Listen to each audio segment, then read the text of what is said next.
Orang Melayu bila buat kapal, kapalnya ada 3 layar. Layar pertama, layar kedua dan layar ketiga. Layar itu bila dia tengok daripada jauh, menunjukkan lillahi. Demi Allah kami berjalan. Tuan-tuan nak buang lagi Islam, dia kena orang Melayu. Tak ada.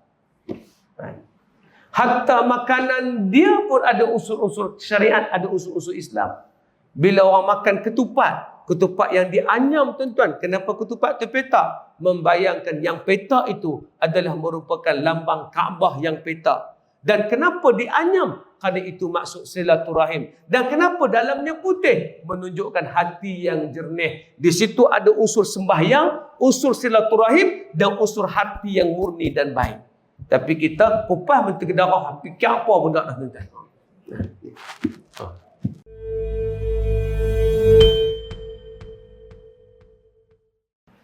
Pertamanya marilah kita memanjatkan syukur pada Allah Subhanahu wa taala. Alhamdulillah dapat kita bertemu pada malam yang penuh barakah ini.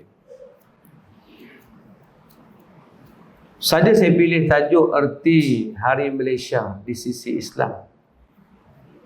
Kerana saya kira tajuk sebegini jarang kot dibahas, kecuali hanya menyentuh dari segi picisan sahaja.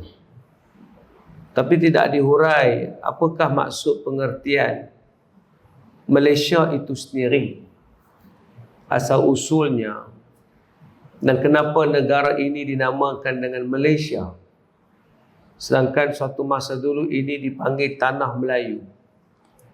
Semasa merdeka tahun 57, tanah ini diberi nama oleh Raja-Raja Melayu sebagai Persekutuan Tanah Melayu. Itulah nama dia sebelum ditukar pada tahun 63 dengan nama Malaysia. Persekutuan Tanah Melayu ataupun lebih dikenali dengan panggilan Malaya ketika itu.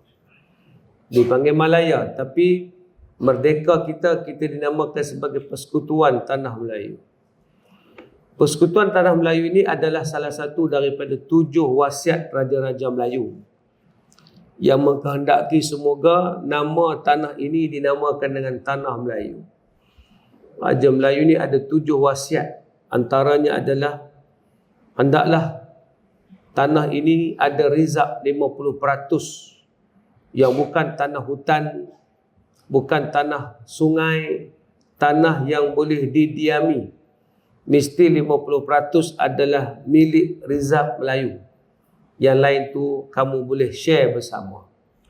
Hendaklah kamu menjadikan Raja Melayu sebagai raja yang berdaulat dan jangan diusik kekuatan ataupun kebaikan Raja Melayu. Yang diminta lagi oleh Raja Melayu adalah menjadikan pasukan tentera. Salah satunya adalah Tentera Melayu yang hari ini dipanggil Regimen Askar Melayu. Tuan-tuan, ini semua permintaan raja sebab kemerdekaan negara ini sangat unik. Kita merdeka dalam konteks dan kondisi menerima China dan India untuk berada dalam negara ini. Saya kena ulang banyak kali, China dan India diterima berada dalam negara ini. Semoga jangan kita lupa sejarah yang tu. Kan? Sebab sejarah cuba untuk dimatikan demi untuk menormalisasikan bahawa negara ini sebenarnya adalah negara semua orang. Ya, kita share dengan orang, tapi negara ini adalah negara kita. Kita kena faham tu. Ini bukti dan ketetapan sejarah yang tak boleh dilupakan. Punca daripada datangnya imigran Cina dengan India begitu ramai ini adalah berpunca daripada mereka dibawa oleh Inggeris untuk memenuhi tuntutan ekonomi. Sebab tu kalau kita tengok kenapa di bahagian pantai barat ini saja berlaku kemajuan, sedangkan pantai timur kebanyakannya mundur. Dia bermula sejak daripada zaman Inggeris, apabila mereka mula terlibat dengan perniagaan, terutamanya di Tanah Melayu. Kawasan di pantai barat inilah kawasan perekonomian kerana berada di Selat Melaka. Dan tuan-tuan pun tahu belajar sejarah dulu, ada syarikat Hindia Timur Inggeris yang memang berdagang, membawa barang dagangan menggunakan lautan kita. Di era itu adalah era penjajahan. Kerana orang Melayu bukan orang yang tunduk kepada sesiapa. Tuan-tuan kena sedar, nenek moyang kita dulu tak pernah tunduk pada siapa-siapa.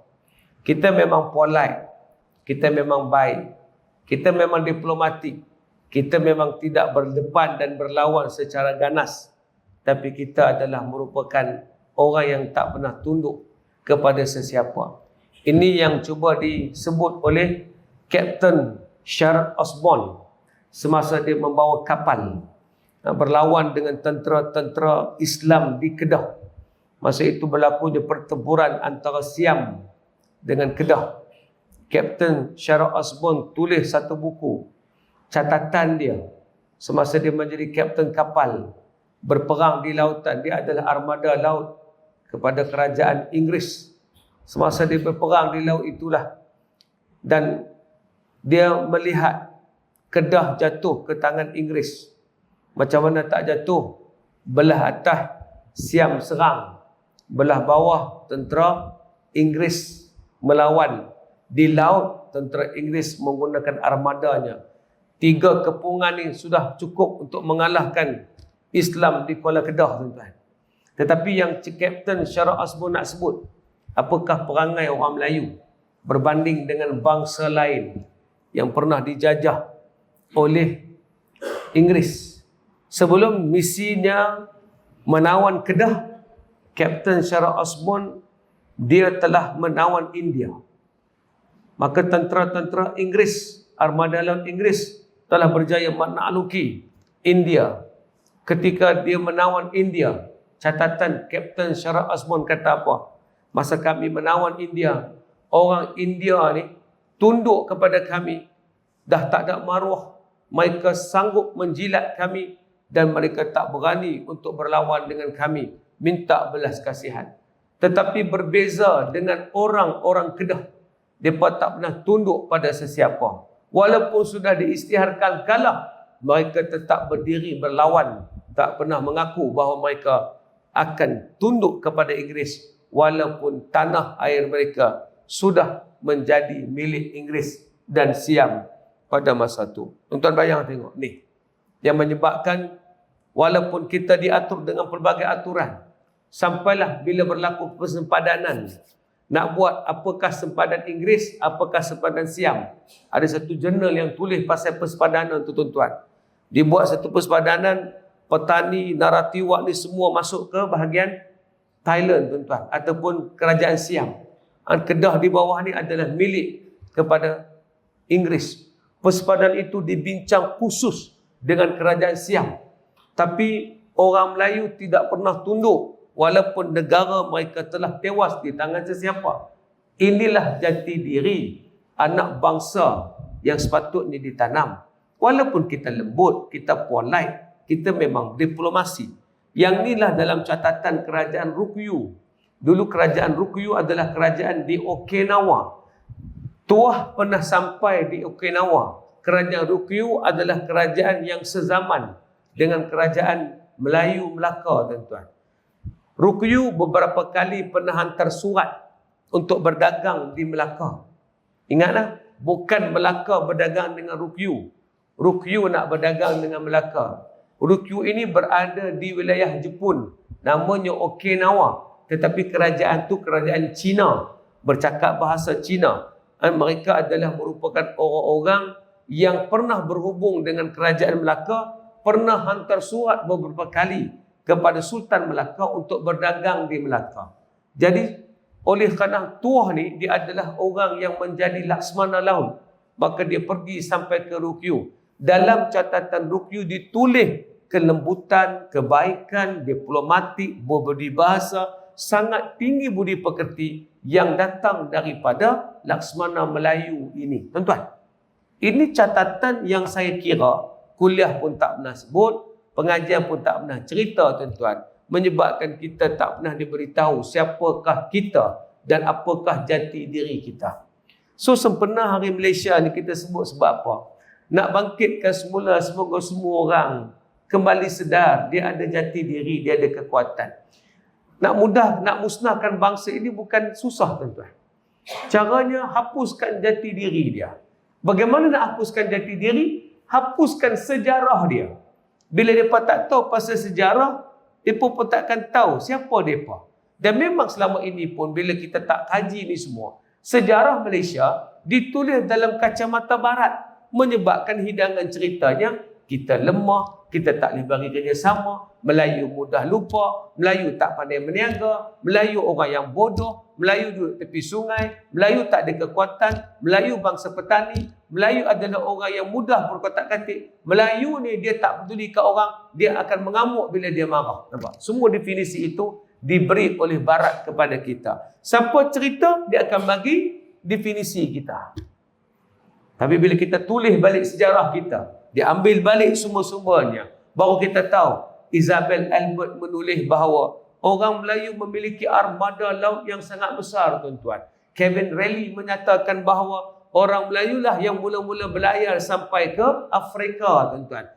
Beberapa orang pencatat termasuk Al-Idrisi mengatakan bahawa tamadun yang paling hebat adalah tamadun Sungai Batu di Kedah. Besi sudah diedar satu dunia menggunakan jalan laut oleh orang Melayu sebelum kehadiran, kewujudan dan kelahiran Nabi Isa alaihi salam. Ni catatan, tuan-tuan. Ni bukan cerita dongeng tepi jalan ambil. Dan ini bukan dalam majalah Mastika tau. Saya gitu kata ustaz ambil dalam majalah Mastika kok bercerita kat kami dah. Inilah catatan barat yang mula boleh dikumpulkan pada kita hari ini, tuan-tuan. Dulu mungkin kita tak boleh kumpul sebab apa? Dulu bahan itu tidak dimasukkan dalam Facebook, tidak diletakkan di dalam pengkajian, di database pengkajian yang ada dalam maya, tuan-tuan. Hari ini sebab dunia digital, kita buka satu persatu, wadah rupanya. Baru kita dapat tahu senjata orang Melayu bukan kerih. Kerih adalah merupakan suatu wasilah dan adat orang Melayu. Sebab itulah bila kerajaan Okinawa berhubung balik, bukan Universiti Okinawa.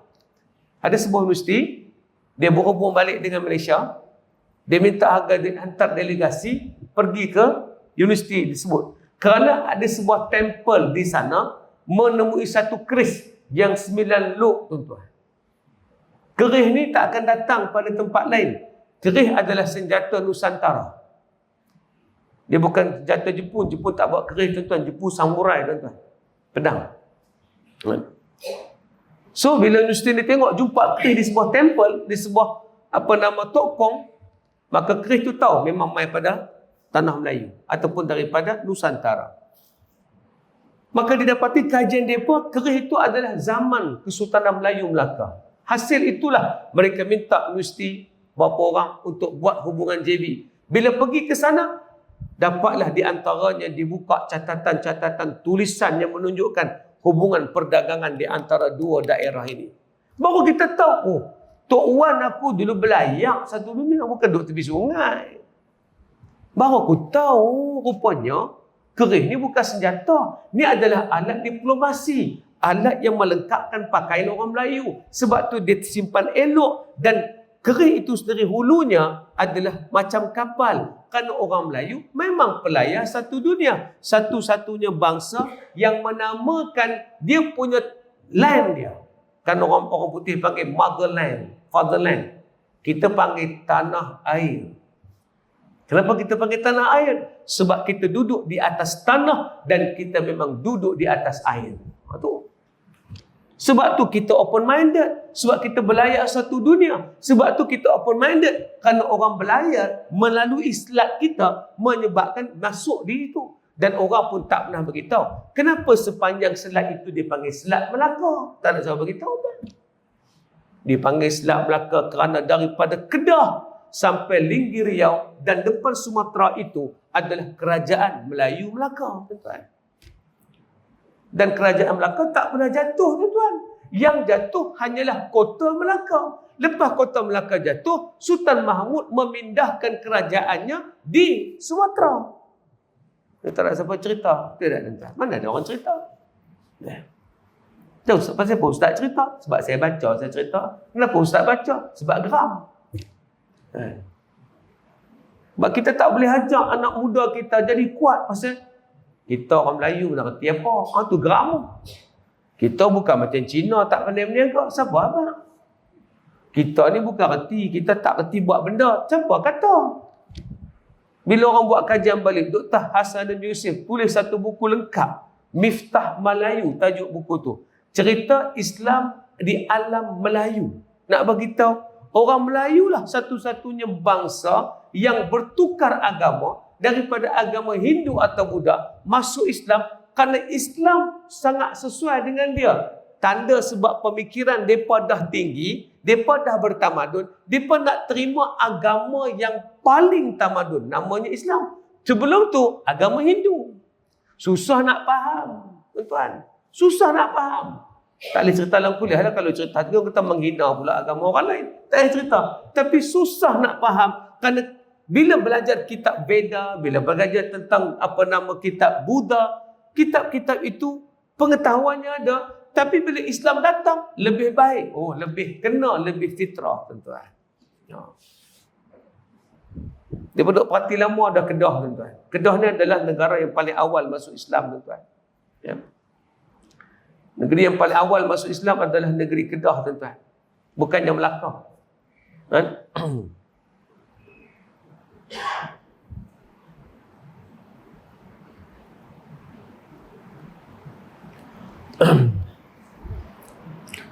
Kedah masuk Islam bila, tuan-tuan? Kedah ni Islam seluruh Kedah 1136 Masihi. Melaka lambat pada tu. Melaka diislamkan oleh seorang yang bernama Syekh Abdul Aziz.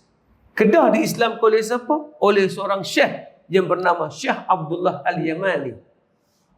Dia datang ke Kedah sebab apa? Sebab pada masa itu pelabuhan yang ada hanyalah pelabuhan di negeri Kedah yang dipanggil Kalahi ataupun Kilah. Ini kerajaan Kilah. Orangnya menyembah berhala, makan bangkai, mereka pakar dalam besi. Catatan siapa? Abdul Razak. Mereka yang catat ni. Dalam catatan itulah orang Arab datang berniaga. Ada satu kelompok main berniaga ini, mereka adalah sezaman dengan Sultan Salahuddin Al-Ayyubi. Mereka datang berniaga sebab apa? Sebab nak cari bahan, nak cari kekuatan, nak cari duit, nak bawa balik ke Sultan Salahuddin kerana Sultan Salahuddin sedang berperang dalam peperangan salib.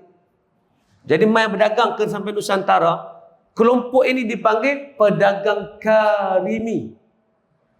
Bukan Karimi, tuan-tuan jangan salah faham. Karimi. Mereka ni kelompok-kelompok mulia yang main berdagang cari duit untuk bantu Sultan Salahuddin. Jadi semua di mana? Kedah. Apa yang dibawa? Barang-barang dari segi bunga cengkeh, rempah ratus tu semualah. Kan? Termasuklah pedang-pedang, tuan-tuan. Jadi bila dah lama trading ni, tuan-tuan, orang Melayu tengok orang Arab ni bila main berdagang, dia pun sangat bagus. Bagi jamu orang kampung, suka bagi sedekah. Budaya tu dekat dengan orang Melayu, tuan-tuan. Dia tak ada elit sangat, dia tak ada jadi agama ni agama yang orang tertentu saja boleh faham. Sebab orang Melayu dia nak faham. Akhir sekali, datang Syekh Abdullah Yamani. Bila dah clear, dia pergi jumpa dengan Raja Kedah. Namanya Durbar Raja. Durbar Raja ni, tuan-tuan, memerintah Kedah ataupun namanya dipanggil Praong Mahawangsa, tuan-tuan. Jadi dia ni yang memerintah Kedah zaman tu. Dia beragama Buddha atau beragama Hindu. Lebih kurang gitulah, tuan-tuan. Jadi bila Syekh Abdullah Yamani mendekati dia, Sultan masuk Islam. 1136 Masihi, bila dia masuk Islam, dia mengucap syahadah, menjadi agama, menjadi seorang Muslim, dia memerintahkan seluruh rakyat di Kedah untuk masuk Islam. Seorang sultan masuk Islam, wa ra'aitan nasa yadkhuluna fi dinillahi afwaja. Kamu tengok semua orang masuk Islam di daerah itu, tuan-tuan. Dan kena ingat, daerah Kedah sangat luas. Bermula daripada Patani, tuan-tuan, bermula daripada daripada yang kita sebut Kerabi apa semua, itu adalah wilayah Kedah dulu. Kerambit itu semua adalah wilayah Kedah. Satun itu adalah semua wilayah Kedah. Sampai Krian. Krian ni adalah wilayah Kedah dulu. Krian di mana, tuan-tuan? Di Perak, tuan-tuan. Itulah wilayah Kedah dulu, luas. Bermula pada itulah tuan-tuan, Durbaraja masuk Islam, tukar nama kepada Sultan Muzaffar Shah tuan-tuan. Dia memerintah Kedah. Saya balik Kedah, kebetulan apa yang saya cerita ni duduk di kampung saya. Oh ni kubur Sultan Muzaffar Shah, ada sebuah kubur. Tapi sebab tak ada siapa cerita, orang tengok ni Sultan bila pula ni. Orang tak tahu cerita. Bila tengok kubur tak tahu cerita, dia jadi berlalu. Tapi kalau anak muda kita tahu, wah inilah raja pertama. Allah terima kasih banyak. Sebab dia masuk Islam, kita semua orang Kedah jadi Islam. Kedah tak bermula zaman Sanusi tau, jangan salah faham. Hari tu kata angkat tangan macam tu pula, dah dia mula lama dah tuan. Cuma bagusnya Datuk Seri Sanusi ni dia nak teruskan the greater Kedah tu, mengambil balik kerajaan Kedah tua dulu tuan-tuan. Sebagai satu paksi, bila Sultan masuk Islam, apa jadi? Syekh Abdullah Yamani tak ke mana-mana. Dia menjadi penasihat Sultan Kedah tuan-tuan. Tradisi itu yang diteruskan di semua negeri Melayu tuan-tuan. Di mana ada sultan, tepinya pasti ada mufti. Ini yang kita rasa, tak ada pembinaan negara ini betul-betul dengan Islam. Jangan sampai pergi ukuk dengan neraca lain. Tapi Barat dia akan ukuk dengan neraca bukan Islam. So di situ bila kita hari ni tengok orang tak kata bendera, hari sambutan Malaysia pun orang tak rasa nak buat, orang tak rasa ada kelebihan. Pasal apa? Behind the story tu semua orang tak cerita. Untold story tu orang tak cerita tuan-tuan. Orang tak cerita. Saya terpaksa baca balik. Saya bukan bidang sejarah, tapi saya baca balik kerana tak puas hati. Tak puas hati. Mesti ada sesuatu di sini yang menyebabkan semua pedagang datang dan Islam berkembang di sini. Dan persoalannya, kenapa kita boleh tukar agama? Tukar agama ni bukan senang. Yang kedua pula, lepas kita masuk Islam, datanglah agama apa pun kita tak pernah tukar. Itu siapa? Bila kaji-kaji, Tok Wan aku hebat rupanya. Dia bukan jadikan Islam hanyalah syahadah. Seluruh budaya jadi Islam. Rumah orang Melayu dulu mesti ada 3 bumbung. Bumbung paling atas, bumbung nombor 2 dan bumbung nombor 3. Masjid pun macam tu, bumbung paling atas, bumbung paling bawah, bumbung yang tengah, bumbung yang ketiga. Itu juga melambangkan apa nama? Akidah, syariah dan akhlak. Dia 3 tuan. Rumah orang Melayu dulu ada 3. Ruang depan, beranda, ruang tengah rumah, dapur. Setiap ruang itu kan ada beranda tuan-tuan. Masuk ruang depan, dia ada dekat ruang depannya. Orang tak boleh langkah masuk ke ruang tamu. Ruang tamu pula ada beranda, ada dia punya bendul dia tuan-tuan. Yang tak boleh masuk, bilik pula berpisah. Ada falsafah dia. Itu adalah syariat. Orang Melayu hidup dengan syariat. Jangan langkah syariat ni. Mai rumah orang, duduk tang ni ya. Jangan duduk langkah masuk dalam. Depan rumah orang Melayu dulu ada apa? Ada tempat ayak, betul? Ayak tu untuk basuh kaki. Kenapa basuh kaki? Hang basuh kaki membersihkan kaki hang kotor. Masa sama simbolik. Hang keluar mana pun, benda-benda kotor tinggal di luar. Macam hang basuh kaki. Jangan masuk dalam rumah. Tuan. Baju Melayu tuan-tuan ada 5 butang. Kenapa ada butang 2 di atas? Bukan ada fungsi apa pun. Tapi itulah baju Melayu. 2 di atas, 3 di bawah. 5 rukun Islam. Duk tang baju. Orang Johor 1 butang. Kenapa? Tauhid mengesahkan Allah. Tapi butang ataupun poket baju Melayu mesti 3. Mesti ada 1, 2, 3. Hak 2 bawah ni tak ada fungsi. Patutnya pasal bila kita pakai samping, 2 tu duduk dalam. Betul tak tuan-tuan? Tapi pasal apa 3? Ada setengah kata 3 tu Ustaz senang. Bila kenuri, duit khurkut senang masuk poket. Dia kata macam tu. Bukan. 3 itu adalah iman, Islam dan ihsan. 3 duduk di pakaian. Tentang ketauhidan, penjagaan syariat. Dan aku mesti berakhlak dengan akhlak yang baik. Tengok baju pun ada kena-mengena dengan Islam tuan-tuan. Kenapa pakai sampin? Orang Melayu sangat bersopan. Sampin ini menutup maruah. Jangan sampai terbuka. Kerana orang Melayu bila pakai seluar, seluarnya tak mau nampak paha dia, tak mau nampak bentuk pahanya. Pakailah sampin. Menutup dan mencegah daripada melakukan perbuatan zina dan sebagainya. Bertahap tu, tuan-tuan. Dan kenapa orang Melayu bila pakai pakai sampin, bunga duduk belakang? Sebab orang Melayu bila jalan, dia akan tunduk. Bila tunduk menampakkan punggung dia. Jadi tak mau punggung tu nampak teruk sangat, letaklah berbunga-bunga di belakang. Lepas tu kalau siapa pakai sampin, bunga belakang tu tak ada, tu orang tak faham, tuan.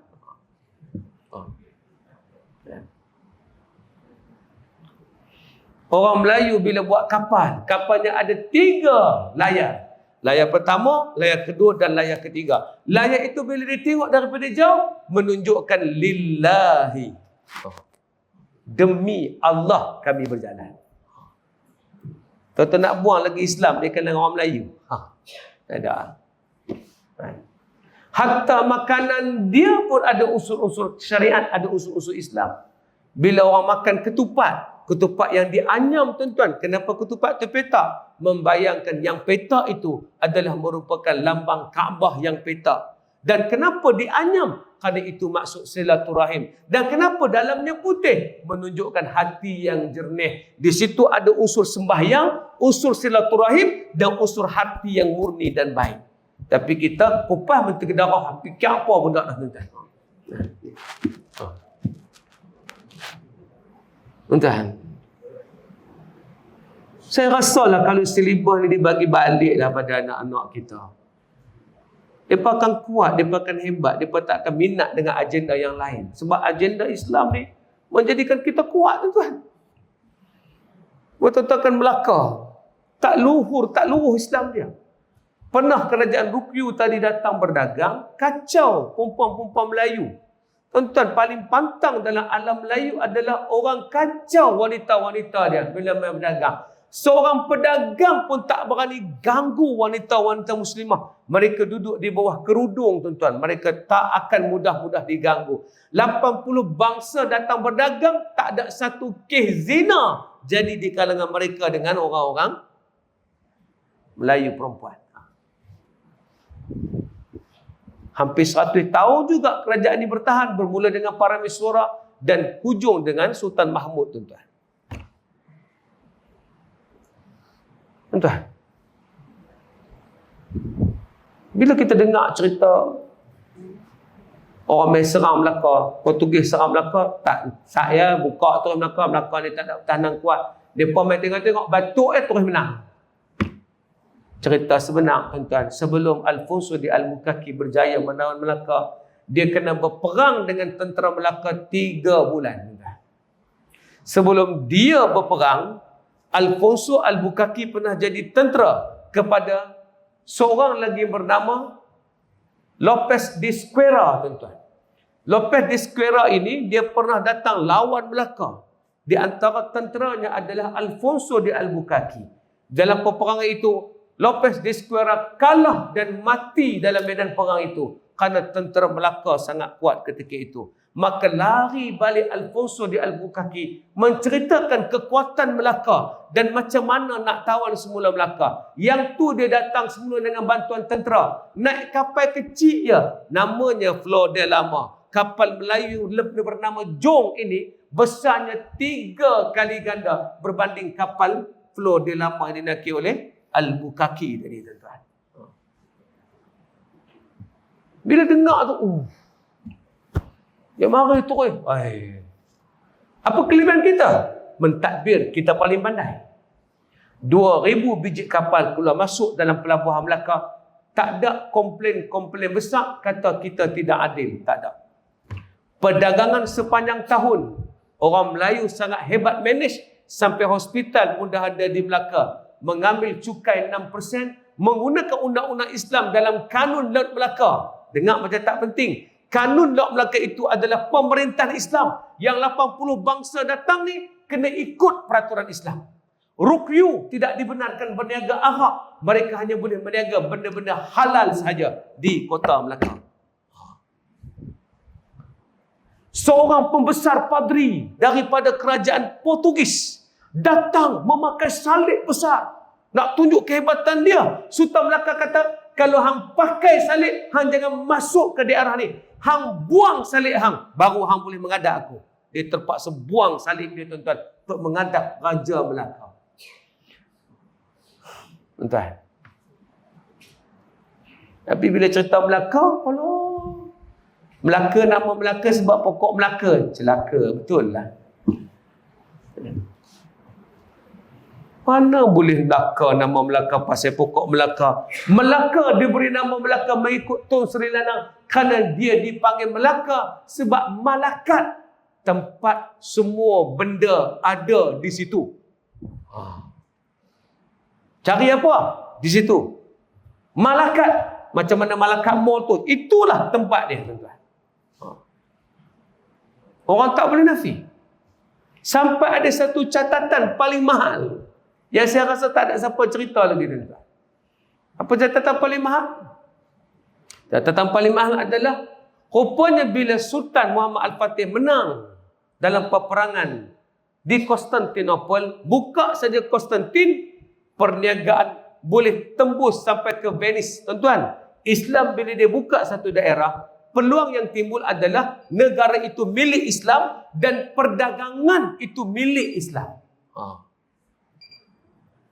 Azan dulu ke terus? Terus ya.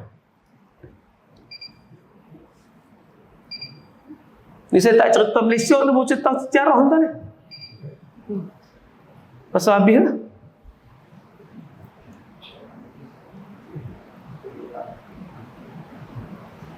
Bila perdagangan milik Islam, ketika tentera-tentera lain tak berani lawan Sultan Muhammad Al-Fatih, tuan-tuan tahu tak? Tak ada seorang pun daripada ketumbukan tentera-tentera barat ini nak lawan Sultan Muhammad Al-Fatih. Semua kata, oh jangan, Konstantin pun dia menang, hak lain tak boleh buat apa. Tapi Sultan Muhammad Al-Fatih kerana terlampau sibuk berperang, dia cuma terbuka dalam perdagangan, tapi tak tahu barang apa nak jual. Ada satu surat daripada Sultan Muhammad Al-Fatih kepada Sultan Mansur Shah di Melaka. Ini bukan saya cerita. Ramai orang bila saya cerita ni di Facebook, mereka rakam, saya tak bubuh pun, mereka pergi buh dalam Facebook. Ada tahu ustaz-ustaz mana bantai saya. Saya kata nak bantai saya, buat main kajian lah. Ini kajian Dr. Hasanuddin Yusof dalam jurnal sejarah Melaka. Saya ada risalah tu, saya simpan sampai lah, tuan-tuan. Dalam risalah itulah saya baca tulisan Dr. Hasanuddin Yusof. Dia menceritakan ada catatan surat daripada Sultan Muhammad Al-Fatih hantar kepada Sultan Mansur Shah untuk memperkenankan perdagangan dia dengan Melaka. Kalau catatan itu tak betul, jawab dengan kajian baru. Jangan jawab, apa Ustaz Ju cerita benda bohong. Tak boleh gitu. Oh, mai cakap gitu senang. Saya baca jurnal. Jurnal ni diiktiraf. Pensyarah pula tu universiti lagi ya, tuan-tuan. Sultan Muhammad Fatih hantar surat untuk berdagang. Sebab perdagangan telah terbuka sampai ke Venice. Bermula di Melaka, hujung dia Venice, Itali. Inilah yang Al-Bukaki bagi tahu pada tentera dia sebelum dia kalah. Dia nak kalah dah. Dia hampir kalah sebab dia dah tertekan.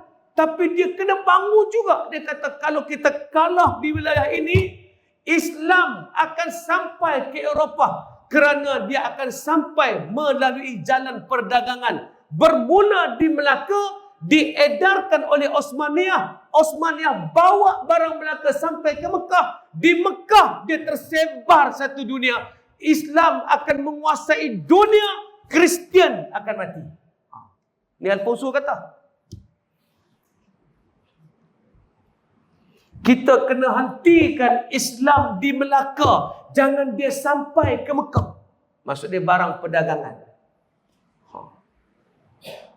By crook, by hook, mereka kena menang. Bila menang saja, maka perdagangan Islam pun terhenti. Kawasan ini dikuasai oleh Portugis. Portugis tidak menyampaikan barang sampai ke Mekah. Konstantin juga tak boleh ambil barang banyak. kerana pelabuhan Islam telah ditawan. Nak pindah masa itu pula pergi ke Aceh, sangat lambat perjalanannya. Perdagangan sudah dikuasai oleh orang barat ketika itu. Tuan-tuan ingat bila Melaka kalah, Aceh duduk saja. Aceh main serang tuan-tuan. Dan menang 3 atau 4 hari tak silap saya, kalah balik. Lepas tu tak adalah percubaan untuk serang Melaka. Pasal mereka pertahan sungguh. Sebab kota ini, kota terbaik untuk perdagangan. Mereka halau keluar semua orang Islam daripada kota Melaka. Sebab itulah kota Melaka menjadi kota yang dipanggil bahasa Inggerisnya isolation. Kota yang sangat-sangat dia dipulaukan. Dia buat itu untuk perdagangan antarabangsa. Orang Melayu tidak ada dalam kota Melaka. Mereka keluar daripada kawasan itu. Sebab tu kes murtad tak ada di Melaka. Kerana mereka tak duduk di kota Melaka. Mereka keluar daripada Melaka. Tu, duduk mana? Duduk Muar kot, tak tahu? Ni. Kalau cerita sebegini, orang tak remang bulu ramah lagi. Tak tahu, memang mati pucuk semua. Kan? Saya boleh kata pada orang tu, sila meninggal lah. Sampai cerita kekuatan terani pun kita tak bangkit lagi mempertahankan kekuatan, kecerdikan, kepandaian bangsa ini. Oh, habis. Jadi kita nak mula balik. Lepas tu kita mula dengan cerita itu. Kita nak mula balik. Apa kepandaian kita? Berniaga. Apa kepandaian kita? Diplomasi. Kita deal dengan orang nampak kalah tapi sentiasa menang. Apa kelebihan kita? Kita paling toleransi, mudah menerima orang. Kita bukan penjajah, kita tak pernah fikir nak tawan orang. Bahkan orang medok kita bagi lagi. Tu kita. Kita sangat hormat orang, tu kita panggil orang tuan. Dia pun ingat bila kita panggil tuan, dia pun ingat dia tuan. Dah. Macam kita panggil kan, jumpa bos. Kita panggil kawan-kawan kita yang tak Islam, bos. Dia bukan bos, tapi tu cara kita respect. Sebab kita sangat memuliakan orang, tapi nak ikut dia dah. Tu saya kata tadi, punca daripada orang Melayu walaupun dijajah tapi tak pernah duduk di bawah Inggeris. Inggeris geram. Bila Inggeris geram, Inggeris ambil orang-orang Cina dengan India mai duduk tani untuk bantu mereka memajukan ekonomi. Sebab orang Melayu tak mau involve dengan orang Inggeris. Mereka lebih rela cari makan di kampung, buat pertanian. Tak apa, nak perintah, tapi aku nak taat dengan hang, dah. Itu yang timbul perkataan Melayu malas. Kita bukan malas, kita tak mau. Aku tak apa, duduk kampung tak apa lagi. Nak kerja dengan hang, dah. Tapi cakap, tak pernah pergi kata Inggeris, kami tak mau kerja wahang, dah. Cakap macam mana? You all main kerja dengan kita. Boleh, tak ada masalah. Okey tuan, okey, tak ada. Inilah satu perangai yang paling pelik pada orang Melayu yang orang tak boleh faham. Dia kata ya, tapi jawapannya adalah tidak sebenarnya. Lepas tu cara dia dalam pi, insya-Allah. Mak pi ya? Insya-Allah tu tak pi ya. Pasal dia nak kata tidak tu tak boleh. Tanya apa pun tak nak terus terang. Kita pergi makan di kedai kan. Makanan tak sedap pun, toki dia masak tak sedap. Bila bos dia tanya, bang, okey ke saya punya masakan? Terbaik. Lagi dia balik, dia belah. Tak sedap pun. Dia takkan terus terang tuan. Kena faham tu. Inilah yang saya mukadimahkan dulu cerita ni tuan-tuan. Agar tuan-tuan nampak kenapa boleh terbinanya Malaysia. Dan kenapa Malaysia macam ni. Dan kenapa orang lain boleh duduk di negara ini. Dan kenapa kita tak takut. Ini persoalannya. Semua benda itu ada sejarah dia. Ada catatan dia. Ada cerita dia. Tuan-tuan. Tahun 57 kita merdeka. Saya sebut kan. Sebab kita sepenuh hari Malaysia, tapi ini adalah sepenuh bulan kemerdekaan lah. Di 57 kita merdeka. Asalnya, Tengku tak mau terima orang-orang Cina dengan India sebagai warga negara. Sebab teruk tuan-tuan, kena ingat, teruk. Ini saya nak buat satu statistik untuk tuan-tuan. Supaya kita dapat mengetahui agar kita faham tuan-tuan.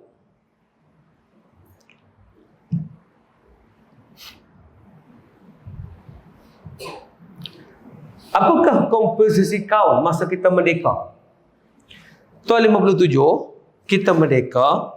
Tuan-tuan tahu berapa peratus orang Melayu? Berapa peratus orang Cina? Berapa peratus orang India? 57 bila kita merdeka. Ingatlah, pilihan raya negara ini dia tak bermula lepas merdeka tau. Dia bermula sebelum merdeka. Tahun 55. 55 kita ada satu pilihan raya yang menyebabkan Tengku dilantik sebagai wakil untuk mewakili kerajaan ataupun kerajaan yang bakal dibentuk, kerajaan Malaysia, bagi berunding. Masa tu tak tahu Malaysia lagi lah, disebut Persekutuan Tanah Melayu, bagi mewakili orang Melayu dan seluruh bangsa lain berdepan dengan Inggeris. Pilihan raya 55, orang Melayu mengundi 85% Melayu. 85% orang Melayu.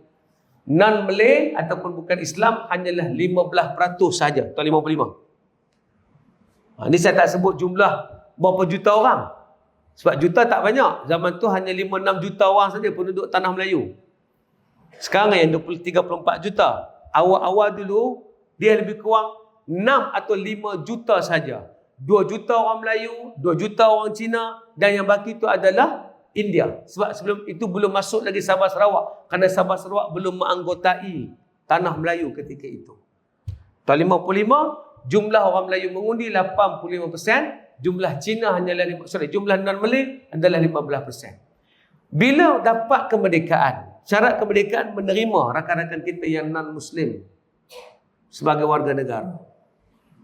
Nak terima tu kita pun takut juga tuan-tuan. Takut. Sebab pernah terjadi tuan-tuan, satu keadaan yang sangat mengerikan. Apa dia?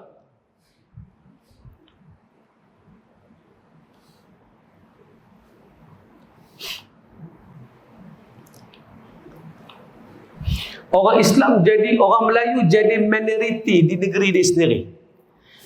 Bila imigran masuk ni, orang Melayu tak berbuat kerja dengan Cina, dengan British, mereka ramai semua. Cina dengan India masuk.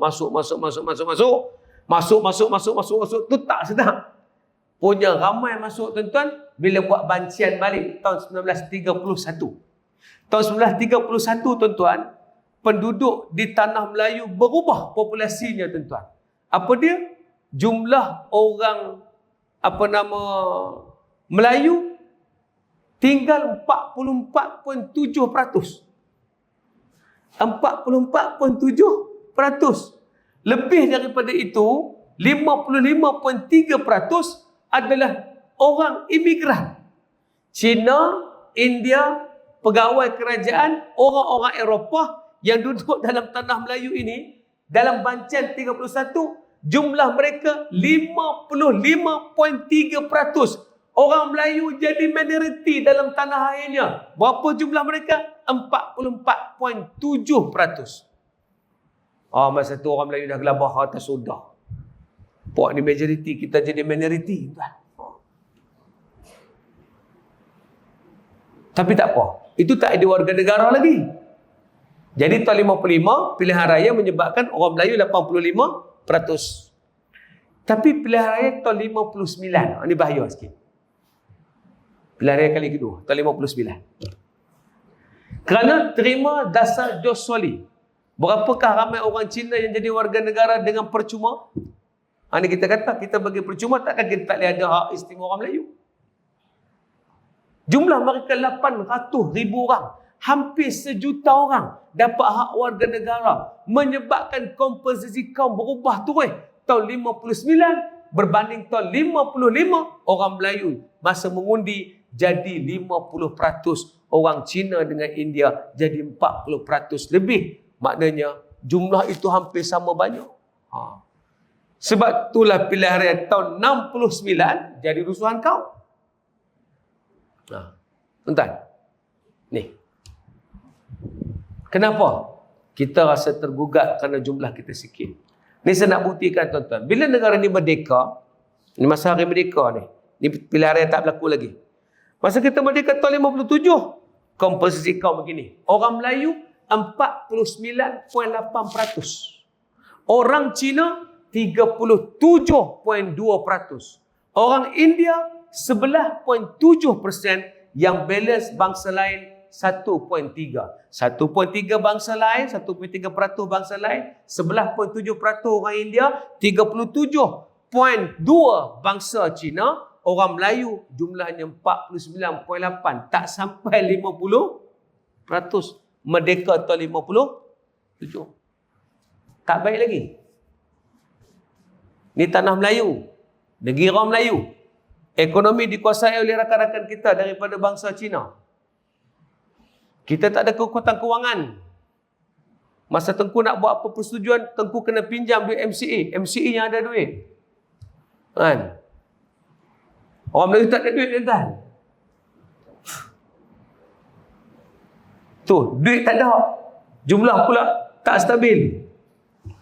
Tapi lama-lama kita berjalan dengan fitrah yang baik. Kita tak tindas siapa-siapa. Tuan-tuan, untuk tahun 2023, saya buktikan kekuatan kita dari segi jumlah kembali kuat.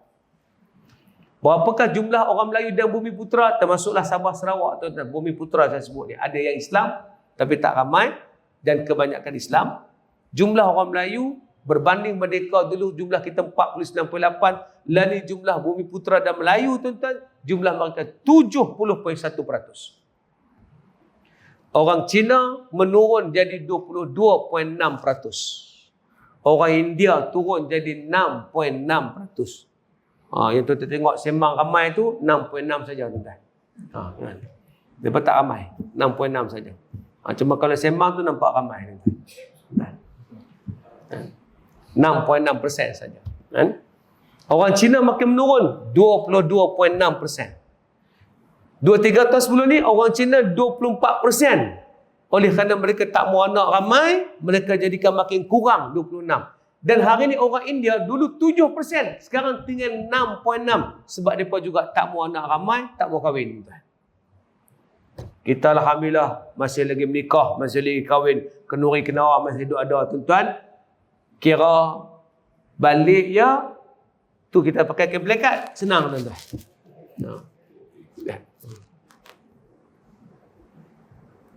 Jadi jumlah kita jadi 70%. Cuma dibimbangi satu saja. Jangan ada warga negara diberikan secara percuma. Tu saja. Kalau hak tu jadi, pening pula kita akan ulang balik tahun 31. Dapat warga negara pada tahun 57. Jumlah kita jadi makin tak stabil. Tapi kita doakan agar semua orang Melayu sedar dan orang-orang yang menjaga kecintaan terhadap negara ini kekalkan kondisi macam ni. Sebab kondisi ni stabil. Sebab kita terbukti kita boleh share dengan orang. Orang lain boleh tentu boleh share dengan kita. Tuan-tuan, maka bila dibentuk saja Malaysia, sebenarnya Malaysia nak dibentuk pada 31 Ogos tahun 63. Tengku nak ambil tarikh yang sama. Tuan-tuan, Tengku dapat tarikh kemerdekaan 31 Ogos 57 adalah hasil perbincangan dengan satu mesyuarat. Dalam mesyuarat tersebut yang hadir adalah dua orang besar, tuan-tuan. Satunya adalah Datuk Abdullah Badawi. Seorang lagi adalah Syekh Abdullah Fahim. Ahmad Badawi, minta maaf. Ahmad Badawi adalah anak kepada Syekh Abdullah Fahim. Dua-dua ni adalah ada kenamaan dengan Tun Abdullah bin Ahmad Badawi bin Abdullah Fahim. Abdullah Fahim ketika itu siapa? Dia adalah mufti kerajaan Pulau Pinang. Tengku pun tanya, kita nak beleka bila? Tengku tanya. Tengku ni bagus, walaupun dia bukan orang agama, dia suka tanya bab agama. Kan? Ni bagus orang-orang dulu, walaupun sekular, tapi dia nak agama. Tengku ni terus terang, saya baca buku dia, buku Conversation with Tengku. Ada seorang wartawan, Temu Ramah Tengku. Tengku pun terus terang, dia tak sembunyi-sembunyi. Tanya pasal kehidupan dia, dia kata apa? I love brandy. I still play poker. I love dancing. Dia gitu. Brandy, tuan-tuan. Bukan bandy, brandy, tuan-tuan. Brandy ni mungkin air zam-zam kot tu. Kan? Tengku sebut, I love brandy. Buku tu dalam bahasa Inggeris, tuan-tuan. I still play poker. I love dancing. But deep in my heart, I love my religion. Itu Tengku. Dan tuan-tuan jangan lupa, perkara 3, Islam dalam perlembagaan, Tengkulah yang beria-ria nak masukkan. Jangan lupa tu. Tu kata cerita mana tak habis, dia panjang tuan-tuan. Dia tak masuk lagi cerita Malaysia ni. Tapi tak apalah, ni kira seri pertama lah. Kalau tuan-tuan jemput lagi, saya sambung tuan-tuan. Tapi kalau tuan-tuan tak jemput, tuan-tuan memang tak suka. Jadi kes sekali tuan-tuan, Tengku tanya, kita nak berdeka bila? Syekh Abdul Fahim kata, tarikh yang elok Tengku adalah 31 Ogos 57 Tengku. Ni Syekh Abdul Fahim yang bagi tarikh ni. Siapa yang cerita ni? Yang cerita ni seorang wartawan senior yang sudah pun meninggal. Siapa tuan-tuan? Subki Abdul Latif. Dia tulis dalam bukunya Anak Apa, macam mana Tengku minta cadangan, yang bagi cadangan tu Syekh Abdul Fahim. Syekh Abdul Fahim ni hebat tuan-tuan. Dan saya cerita kisah dia. Dia ni perjuang kemerdekaan. Dia memang berjiwa sangat kental. Dia di antara orang yang bersama menubuhkan Persatuan Islam se-Malaysia. Atau ringkasan namanya, tuan-tuan? Tuan-tuan nak sebut PAS pun takut Bukan kita cerita parti, kita cerita tentang nama-nama persatuan yang ditubuhkan oleh orang-orang dulu yang sangat hebat.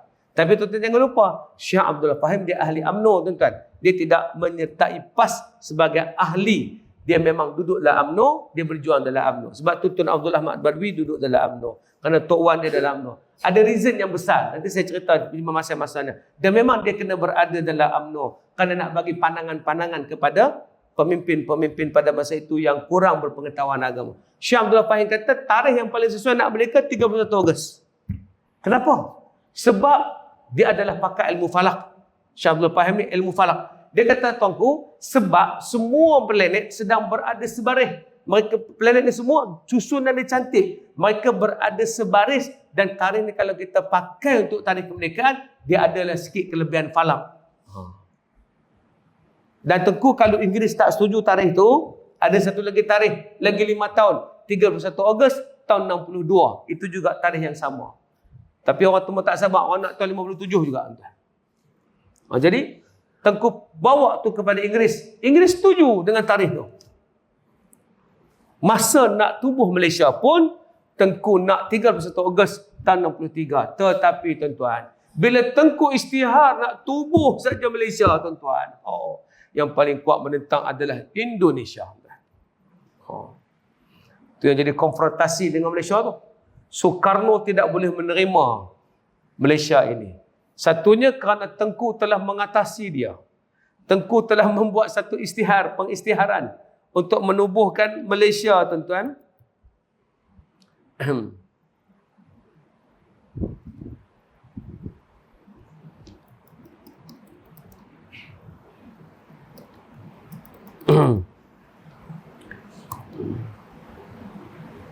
Tak keluar pula. Okey. Okey. Tengku telah mengisytiharkan untuk menubuh Malaysia, tuan-tuan, pada 17 Mei 61. 17 Mei 61 di Singapura, di Hotel Adelphi. Dia telah isytiharkan, kita nak tubuh Malaysia, antara kita nak adalah Semenanjung, Sabah, Sarawak dan Brunei.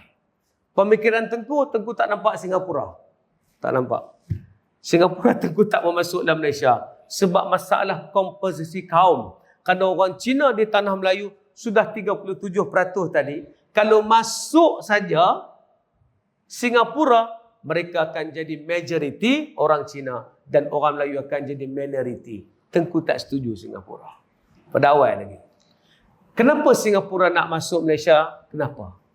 Sebab Singapura berada di bawah kolonial Inggeris.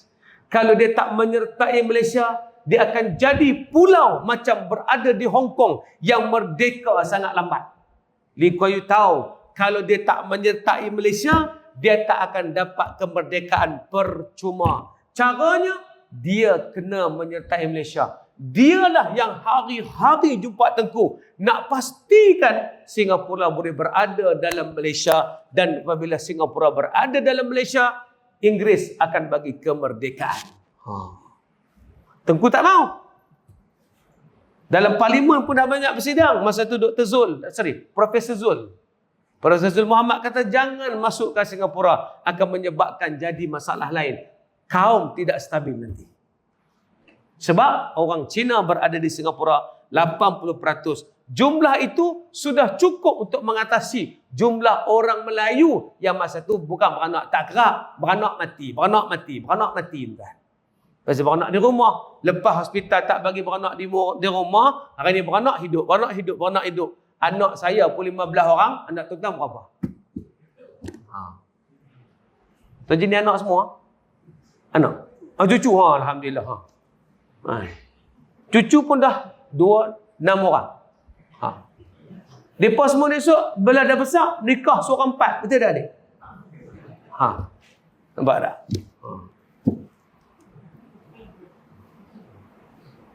Jadi, Tengku tak setuju Singapura berada dalam Malaysia. Bahaya.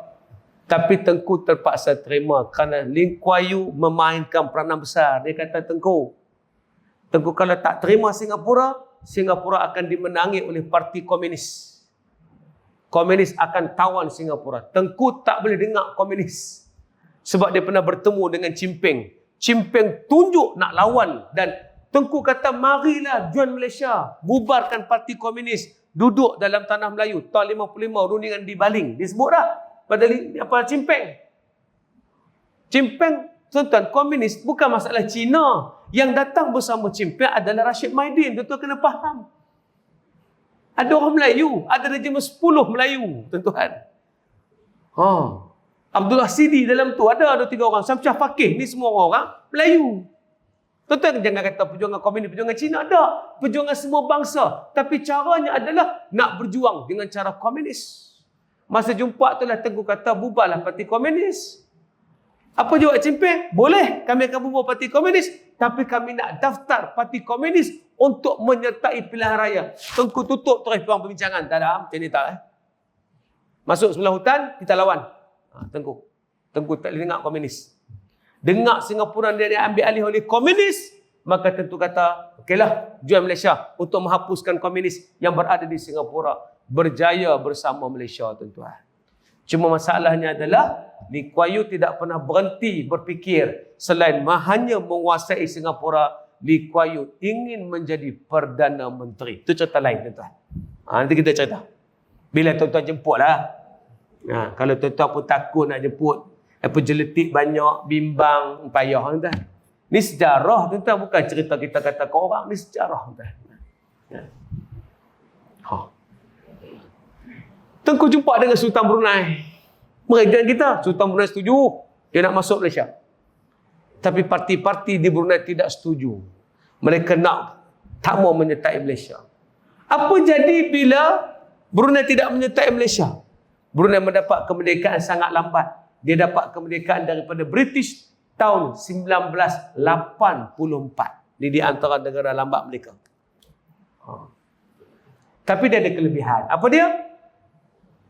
Dia bertegas tidak membenarkan bukan warga negara, bukan orang Melayu, bukan orang asal menjadi warga negara di Brunei.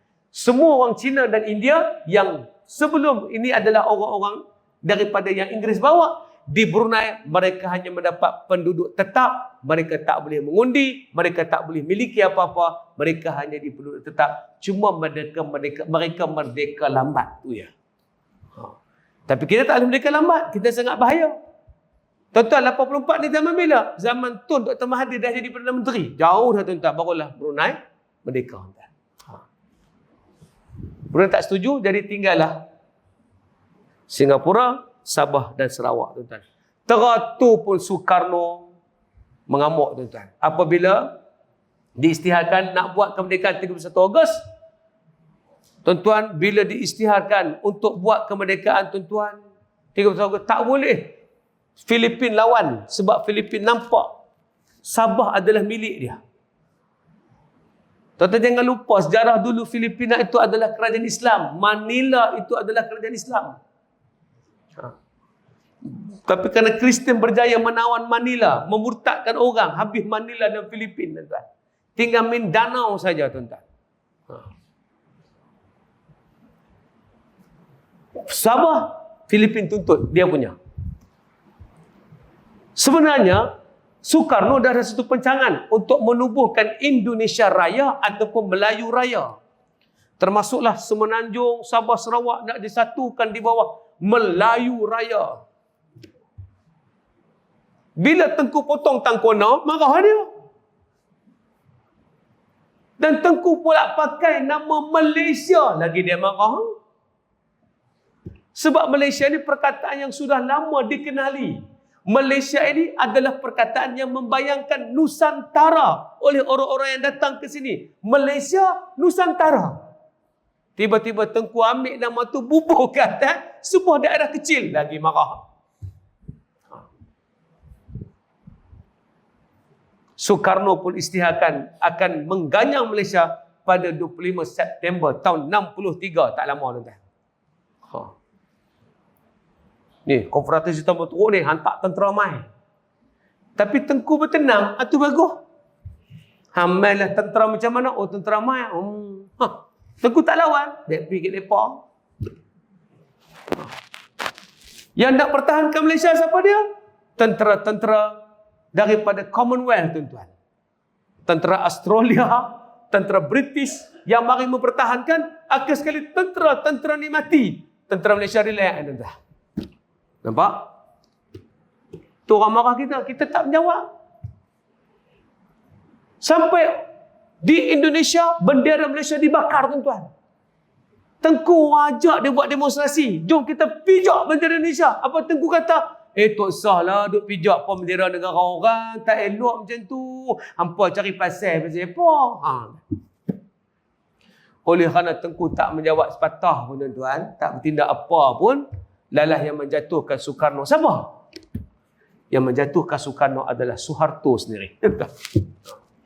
Sebab negara barat telah mengambil suatu tekanan kepada Indonesia. Indonesia ini akan diasingkan sebab ganggu wilayah yang telah ditubuh, iaitu Malaysia, tuan-tuan. Lalah Soekarno terpaksa diturunkan, diganti dengan Suharto, dapat kurungan rumah, tuan-tuan. Lalah Soekarno yang rugi, dia tetap tak boleh buat apa-apa pada Malaysia.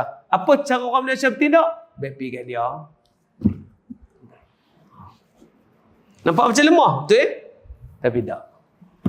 Kita ada cara kita. Maka jadilah Malaysia, tuan-tuan. 16 September 63. Persoalan, ni orang tak tanya bagi tahu. Persoalan kenapa Sabah dan Sarawak nak menyertai Malaysia? Ada siapa beritahu? Tak ada. Sabah dan Sarawak menyertai Malaysia kerana di zaman Tun Razak menjadi menteri ketika itu, dia membangunkan negara ini terlampau cepat. Wujudkan sekolah-sekolah, bagi tempat penempatan, wujudkan kampung-kampung baru, bagi jalan-jalan baru, bagikan elektrik, buatkan piping, menyebabkan Sabah dan Sarawak tengok, kalau nak berdeka, pergi ke Malaysia, pasal mereka boleh bantu negeri ini maju. Mereka boleh buat jadi macam tu, mereka cepat. Tengok balik kepada Indonesia, tak boleh. Mereka duk kira lain ni, tak boleh. Menyebabkan mereka nak pergi ke Malaysia, tuan-tuan. Itulah puncanya. Kerana Tun Razak menjadi menteri pembangunan ketika itu, dia buat cepat hospital, dia buat cepat tempat penduduk baru, dia buka tempat-tempat yang boleh menyebabkan ramai orang boleh mendapat manfaat. Sabah dan Sarawak terpesona yang tu. Walaupun Sabah Sarawak ni tak maju mana pun, pasal tak tahulah tu cerita politik, tak mau cerita lah, bahaya. Tapi baik, ni nak cerita lah, yang ni paling penting. Tengku tak risau ke Sabah Sarawak masuk Malaysia ni pasal Islam tak banyak? Singapura masuk Islam tak banyak? Rupanya Tengku ni orang brilian, tuan-tuan. Walaupun dia memang kaki dancing, tuan-tuan, dia memang maju di rumah dia. Mungkin masa main maju tu teringat banyak benda kot, jadi teringat nak buat Islam macam mana. Tentulah kot, kan? Apa benda yang dia buat? Tengku tahun 59. Tak silap saya tersebut kalau saya salah tarikh. Dia pergi Mekah, kan? Dia cari solusi. Macam mana ni kita ni banyak bangsa, banyak agama. Macam mana nak buat? Supaya kita ni jadi bersatu hati. Payah. Orang lain yang sama bangsa pun tapi lain-lain keturunan menjadi bergaduh, tuan-tuan. Macam mana kita nak buat? Tunggu dia fikir. Dia pergi Mekah. Tunai haji. Masa tu terbuka satu idea. Dia tengok ada orang putih tentu Islam, ada orang Cina tentu Islam, ada orang India tentu Islam. Di Mekah itu Tunku kata, hak ni ya. Aku balik nanti, aku nak jadikan semua orang Islam. Aku nak Cina India masuk Islam. Kalau mereka masuk Islam, habis ya, tak ada masalah. Sebab ini masalah agama. Masalah bangsa tu boleh elak bila agama kita satu. Ni Mekah semua orang satu. Semua main elok semua. Balik itulah Tengku Toreh buat satu meeting. Kita tubuh perkim, kata dia. Untuk mengislamkan Cina dan India. Ni sebelum Malaysia lah. Tunku sendiri keluar duit dia 20,000 untuk tubuhkan perkim. Dia telefon majlis raja-raja nak buat, dia terus laksanakan tertubuhnya perkim. Dia telefon Menteri Besar Selangor kerana pada masa itu wilayah berada di wilayah Kuala Lumpur berada di dalam Selangor. Minta sebidang tanah di Jalan Ipoh untuk buat satu ibu pejabat perkim. Kenapa Tengku boleh ambil duit kerajaan tubuh perkim? Sebab Tengku yang perjuangkan Islam dalam persekutuan. Islam sebagai agama persekutuan itu menyebabkan kerajaan boleh buat kelak duit guna untuk program-program Islam. Ni jangan lupa. Lepas tu kita boleh azan. Lepas tu pegawai kerajaan boleh ikut kelas. Sebab tu kuliah-kuliah boleh dibuat dalam majlis kerajaan. Dan kita berhak mengajak dan memberitahu orang tentang Islam kepada mereka. Sebab Islam duduk dalam nombor 3 dalam perlembagaan. Jangan tengok hudud kisah tu hukuman. Tapi dari segi Islam berada di situ, dia jadi kekuatan. Masya Allah. Maka Tengku ajak Sabah Sarawak bersama sebab Tengku nampak nak Islamkan. Dan memang Tengku buat di Sabah berjaya mengislamkan ramai orang. Walaupun di Sarawak tidak berjaya. Kan ramai yang jadi agama Islam di Sabah, betul tak? Namanya Abdul Ghafur Saleh, nak dengar nama tu? Musa Aman, nak dengar? Bentar. Apa nama lagi? Apa dah? Puan Steven. Ni nama-nama yang memang masuk Islam. Tengku punya cara kempen Islam dia sempoi. Dia jumpa siapa pun dia ajak masuk Islam. Dia jumpa Cina ajak masuk Islam. Dia kata, you masuk Islam lah. Aku tu jawab apa? Tengku, I still drinking. Tak boleh lah. Saya masih minum lah. Tak boleh Tengku. Saya masih minum. Saya masih main judi. Tak boleh masuk Islam. Apa Tengku kata? Aku pun main judi juga. Tapi Islam okey. Itu cara Tengku punya kempen. Simple. Ada kena mengena sebab itulah 16 September 63 ni ada kaitan yang Tengku berani sangat ajak semua tu kerana Tengku nampak yang boleh menyatukan kita adalah dengan Islam. Cuma sayang orang tak teruskan perkim. Orang tak nampak perkim boleh jadi bidang mengislamkan ramai Cina dengan India. Tengku buat sungguh. Antara jasa Tengku yang terbesar, dia panggil pendakwah daripada Taiwan. Mari sini. Sebab nak dakwah pada orang Cina kena cakap bahasa Cina lah. Panggil pada Taiwan. Cuma masalah bila panggil pada Taiwan, perkim tak boleh kontrol. Mereka tak boleh cakap Melayu. Lagi tak tahuan. Lalu Tengku stop pasal mereka tak faham arahan. Tengku bina para pendakwah mubalik muda untuk boleh berbahasa Cina, nak ajak mereka masuk Islam. Tengku sangat committed. Tuan-tuan, Tengku masuk syurga ke neraka? Kan dia minum arak, tuan. Tu jangan nampak orang sebelah mata, tuan-tuan. Zaman tu macam tu. Kalaulah kita kata kita lebih baik pada orang macam tu, kita patut lagi dakwah lebih baik pada Tengku. Yang dia, walaupun tidaklah sempurna Islamnya. Tengku ni isteri pertamanya Cina. Nampak? Dia punya nak tolerate tu. Dia kahwin dengan Cina. Tapi mati. Kemudian dia kahwin lain lah. Tokoh ni, anak muda tak kenal lah tuan-tuan tau. Tu geramu. Tuan TikTok muka ni, orang tunjuk, ni gambar siapa? Ni Tok Wan mana entah? Tak kenal Tengku Abdul Rahman. Tuan-tuan. Tunjuk gambar, apa nama tu? Artis-artis Korea tu nama apa? Blackpink. Oh, sebut nama seorang-seorang, tuan. Allah. Jati diri ni harus ada balik. Nanti saya ceritalah. Banyak lagi cerita, tuan-tuan. Kenapa bendera kita jalur macam tu, jalur gemilang. Ada orang tak mau gantung pasal dia kita tiru Amerika. Bendera tu tiru Amerika. Saya nak beritahu, bendera itu ada namanya. Indonesia pakai bendera merah putih. Kita pakai bendera biru, merah putih. Yang ada 14 jalur. Kita ambil bendera siapa, tuan-tuan? Itu adalah bendera Nusantara di bawah kerajaan Majapahit yang pernah mengalahkan Mongol daripada seorang raja yang bernama Raden Sriwijaya. Dia kalahkan Mongol dan dia menguasai lautan Nusantara. Siapa nak berdagang dalam wilayah ni mesti menggantung bendera yang dipanggil merah putih. Itu merah putih. Yang 5 jalur merah, tengah-tengahnya jalur putih. Ada 9 jalur. Itulah bendera Majapahit. Apa nama bendera tu? Orang Indonesia tahu. Bendera merah putih dipanggil Sang Saka Merah Putih. Bendera itulah yang Singapura pakai. Bendera itulah yang Indonesia pakai. Bendera itulah yang parti PAH pakai, betul tak? Sini tak ada ahli PAH. Yang ada lama hijau kan? Tu ada bendera putih. Bendera tu jugalah yang UMNO pakai. Di tengah tu ada kerih. Tak ada UMNO di sini.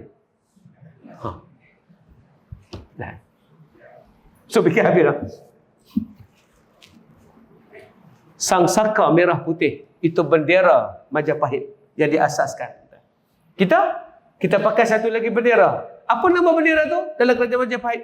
Itu dipanggil Sang Saka Gula Kelapa. Kenapa Sang Saka Gula Kelapa? Sebab gula bagi pengetahuan orang-orang dulu adalah gula merah itu. Kelapa mewakili warna putih. Merah dan putih itu dipanggil Sang Saka Gula Kelapa atau nama lain Sang Saka Getih Getah Samudra. Sebab tu kita tak bangga nak gantung bendera tu sebab kita ingat bendera luar. Bukan. Itu bendera kita. Macam mana Amerika boleh pakai bendera tu? Dalam edisi siasat akan datang saya akan kupaskan juga. Pukul 9 tak larat penahan dah. Jadi nak beritahu, inilah sempena Hari Malaysia, kebanggaan kita, kekuatan kita, cara kita dan uniqueness kita. Kita tak pernah hantam siapa-siapa. Kita nak semua orang baik. China dengan India memahami kontrak sosial. Kita ada kontrak sosial dengan China dengan India. Lepas jangan lupa yang tu. Apa kontrak sosial? 4 benda yang kita kena jaga. Nombor 1, jangan siapa-siapa usik pasal raja. Jangan usik. Jangan ada penceramah kata nak turunkan raja-raja. Ini kontrak sosial yang jangan diubah. Merosakkan negara ini, tuan-tuan. Yang kedua adalah Islam sebagai agama persekutuan. Jangan siapa nak pergi cabut keluar hak tu, nak kata bukan. Nombor 3, bahasa Melayu adalah bahasa kebangsaan. Kita nak semua orang cakap Melayu. Tuan-tuan kena praktis dah hari ni. Jumpa Cina dengan India, tuan-tuan jangan cakap orang putih. Tuan-tuan cakap Melayu. Tuan-tuan cakap Melayu, tuan-tuan. Jangan tuan-tuan cakap orang putih. Walaupun tuan-tuan fasih, influence Inggeris, tuan-tuan. Fluent Inggeris, tuan-tuan. Tuan-tuan jangan, excuse me, I want to say something for you. Tak payah, tuan-tuan. You know, you tak payah cakap Melayu. Supaya mereka ni semua boleh cakap Melayu. Ni bahasa kita. Yang keempat, jangan ganggu hak keistimewaan orang Melayu. Hak keistimewaan ni duduk dalam Perlembagaan 153, bahasa Melayu duduk dalam Perlembagaan 152, agama duduk dalam perkara ketiga, dan raja tak saya duduk dalam perkara 43 tuan-tuan dalam perlembagaan. Ini kontrak sosial tak boleh ganggu. Malaysia aman sepanjang ini yang pernah terjadi kes 69 sahaja menyebabkan negara ini ada sikit bergolak tahun 69. Dan bila 69 menjadi golak, maka ditubuhkan MPN, Majlis Perundingan Negara, untuk buat balik supaya bangsa ni kuat. Maka Tun Razak ketika itu yang mengambil alih pemerintahan buat satu gabungan untuk menyatukan ummah dengan memasukkan rukun negara. Rukun negara diperkenalkan 31 Ogos tahun 70 bagi menjamin Melayu, Cina dan India ini tidak lagi bergaduh dan kembali kepada asas kontrak sosial yang kita sepakati. Cukup sekadar itu, insya-Allah. Dan Allah bagi rahmat dan kebaikan, dan Allah bagi kekuatan pada kita. Innahu was-samiul alim. Salah silap terkasar bahasa terlayak bicara. Siapa nak tahu bahan-bahan tu, tuan-tuan, ada dalam saya punya Telegram. Kalau tuan-tuan ada Telegram, join saya di Telegram Ustaz Pro, tuan-tuan. Saya membuat video-video itu untuk menyebabkan tuan-tuan boleh tengok fakta-fakta tadi agar kita dapat jelaskan. Saya tak ajak tuan-tuan join di Facebook dengan TikTok. Sebab TikTok dengan Facebook ni dia punya algoritma berlari selalu menyebabkan tuan-tuan tak akan lintah video saya. Asyik tuan-tuan buka TikTok nak cari video saya, tengok-tengok janda, tuan-tuan. Oh, ini lain, tuan-tuan. Jadi maknanya pergi ke Telegram saya, tuan-tuan, untuk tuan-tuan tengok saya punya video-video, insya-Allah. Ini yang saya bawa. Saya juga mengajak ramaikan ustaz yang boleh bawa benda ni agar kita sedarkan bangsa, kuatkan Islam balik. Kalau kita tak boleh keluar hanya berjuang Islam tapi tak pertahankan kekuatan negara ini, kita kena combine. Ini bukan unsur politik perkauman, ini adalah politik, ini adalah jihad, ini adalah ekonomi yang kita combine semua ni menyebabkan jati diri kita kembali kuat. Orang Melayu tidak akan jatuh dah. Mereka akan ada kekuatan. Bangunkan jati diri mereka melalui pengetahuan sejarah ini, tuan-tuan. Kenapa? Sebab sejarah itu sendiri diambil daripada perkataan syajaratun, pokok. Pokok. Orang Melayu kalau belajar sejarah, dia memasakkan jati diri pokok kuat, kukuh di dalam dirinya. Tak akan bergoyang dah selama-lamanya. Wallahu alam. Jumpa lagi insya-Allah. Assalamualaikum warahmatullahi wabarakatuh. Bismillahirrahmanirrahim. Alamin hamdan yuwafi ni'amahu wa yukafi'u mazidah. Ya Rabbana lakal hamdu kama yanbaghi li jalali wajhika wa azimi sultanik. Allahumma faqihna fid din wa 'allimna bit ta'wil. Walhamdulillahi rabbil alamin.